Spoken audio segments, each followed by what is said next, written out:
धन्यवाद श्री के सुब्रमण्यन जी। Speaker sir, குடியரசுத் தலைவரின் உரை என்பது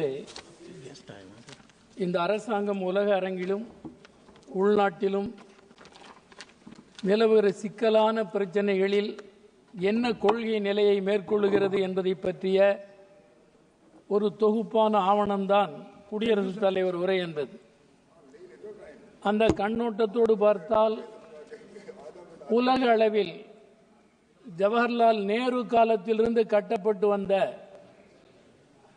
நடுநிலை கொள்கை என்பது முற்றாக கைவிடப்பட்டிருக்கிறது. அமெரிக்காவினுடைய தொங்கு சதையாக இந்தியாவை மாற்றி இருக்கிறது இந்த ஆட்சியாளர்களால்.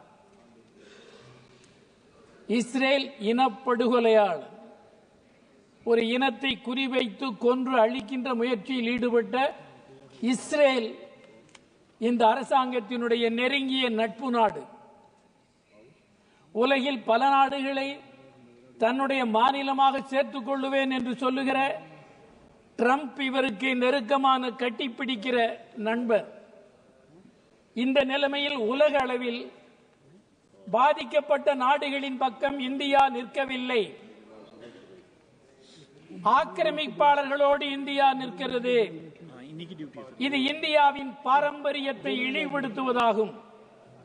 கடந்த காலத்தில் கடைபிடிக்கப்பட்ட கொள்கை நிலைக்கு நேர் எதிரானதாகும். எனவே இதை நான் கடுமையாக எதிர்க்கிறேன்.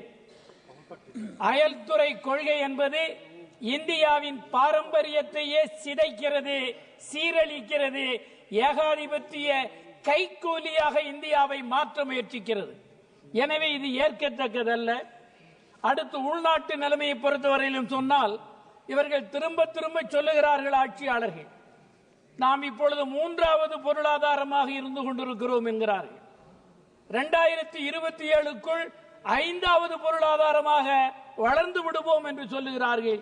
இது உண்மை அல்ல என்பதை இந்தியாவின் சித்திரம் தெளிவாக காட்டுகிறது. இந்தியாவினுடைய இன்றைய நிலைமை என்ன? 13,40,00,000 பேர் தினசரி 170 ரூபாயில் தான் வாழ்ந்து கொண்டிருக்கிறார்கள் என்று ஒரு புள்ளி விவரம் கூறுகிறது. அதே போல 116,20,00,000 பேர் வெறும் 850 ரூபாயில் வாழ்ந்து கொண்டிருக்கிறார்கள். அவர்களுக்கு வருமானமே அவ்வளவுதான். ஏறத்தாழ இந்தியாவின் 84% மக்கள் இந்த 850 ரூபாய்க்குள் தான் வருமானம் பெறுகிறார்கள் என்றால் நாங்கள் வளர்ச்சி நிலையிலே இருக்கிறோம் என்று சொல்லுவது அப்பட்டமான ஏமாற்று நாடகம் என்று நான் குற்றம் சாட்டுகிறேன். உண்மையில் இருந்தால் இவர்கள் கணக்கில் எடுத்துக் கொள்ளப்படவில்லை.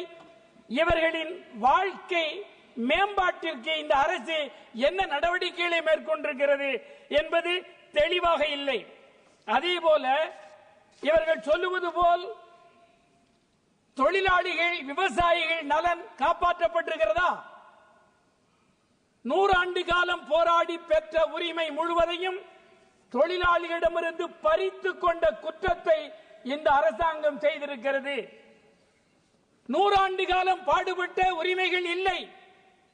4 கோடுக்குள் எல்லா விஷயத்தையும் அடக்கிவிட்டதாக சொல்லுகிறார்கள். ஆனால் இவர்கள் செய்திருப்பது தொழிலாளி வர்க்க மன்னிக்க முடியாத தொழிலாளி வர்க்க துரோகம் செய்திருக்கிறார்கள் என்று நான் இங்கே குற்றம் சாட்டுகிறேன். அதேபோல் இந்த அரசின் நடவடிக்கைகளில் 10 ஆண்டு கால அனுபவங்களில் எந்த கொள்கையும் இங்கே சொல்லவில்லை. என்ன அனுபவம்? பணக்காரர்களுக்கும் ஏழைகளுக்கும் இருக்கிற இடைவெளி கற்பனை செய்ய முடியாத அளவுக்கு விரிந்து கொண்டே போகிறது. கொளுத்தவன் கொள்ளையடித்துக் கொண்டே இருக்கிறான். ஆனால் ஏழை மேலும் மேலும் ஏழையாகிக் கொண்டே இருக்கிறான். இந்த நிலைமைக்கு காரணம் பிஜேபி அரசு கடைபிடிக்கின்ற பொருளாதார கொள்கைகள் தான் காரணம். அதனால் தான் பணவீக்கம் வரலாறு காணாத அளவிற்கு உயர்ந்திருக்கிறது. அதேபோல் நுகர்வு, வாங்குவதற்கு மக்கள் கையில் காசு இல்லை, பணம் இல்லை. இதை இந்த ஆட்சியாளர்களால் தான் மக்கள் பாதிக்கப்பட்டிருக்கிறார்கள். அதேபோல் அம்பானி அதானிக்கு என்ன சலுகை கொடுத்திருக்கிறீர்கள்? இந்த 3-4 ஆண்டுகளில் மட்டும் 3 லட்சம் கோடி வரி சலுகை கொடுக்கப்பட்டிருக்கிறது. 3 லட்சம் கோடி வரி சலுகை கொடுக்கப்பட்டிருக்கிறது. இதற்கு காரணமாக இருந்த ஆட்சியாளர்கள் பிஜேபியினர் தான். இந்த பிஜேபி ஆட்சி கார்ப்பரேட் முதலாளிகளுக்கு சலுகை, சாமானியப்பட்ட தொழிலாளிக்கு கடுமையான எதிர்ப்பு, அவருடைய கூலி வெட்டு, அவர்கள் நிரந்தர கூலி அத்துக்கூலிகளாக மாற்றி இருக்கிறது இந்த ஆட்சி. அதேபோல் ஓய்வூதியம், நாங்கள் வந்தால் பழைய ஓய்வூதியத்தை கொண்டு வருவோம் என்றார்கள். ஆனால் இன்றைக்கு இவர்கள் சொல்லுகிற யூனிஃபைடு பென்ஷன் ஸ்கீம் என்பது ஏமாற்று நாடகம். அது அவர்களை திருப்திப்படுத்தாது, அது மாற்றப்பட வேண்டும் என்பதை நான் தெரிவிக்க விரும்புகிறேன்.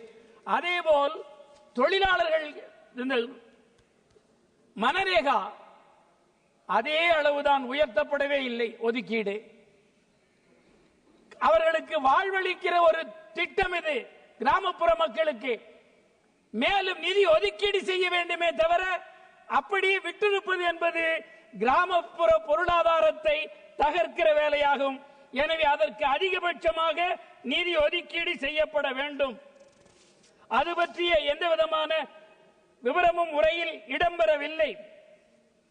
உணவுப் பொருள் பணவீக்கம் அதிகரித்து விட்டது. வேலையில்லா திண்டாட்டம் பெருகிக் கொண்டே இருக்கிறது. தொழிலாளிகளுக்கு கிடைத்த சமூக பாதுகாப்பும் இல்லை. எனவே எல்லா வகைகளிலும் இந்த அரசை திவால் நிலைமையை நோக்கித்தான் இந்த ஆட்சியாளர்கள் எடுத்துக்கொண்டு போகிறார்கள். எனவே இந்த ஆட்சியாளர்கள் இந்திய மக்களை ஒன்றுபடுத்த தயாராக இல்லை.